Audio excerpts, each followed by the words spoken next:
Subscribe my channel बच्चों की प्यारी प्यारी कहानियाँ। कौवा और लोमड़ी। एक लोमड़ी 2 दिन से भूखी थी। उसे कहीं भी खाने को कुछ न मिला था। वो शहर के करीब आ गई।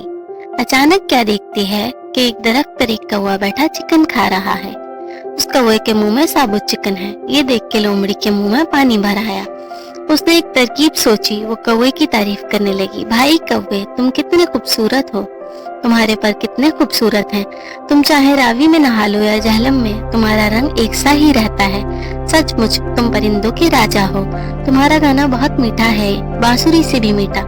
दिल तुम्हारा गाना सुनने को तरस रहा है।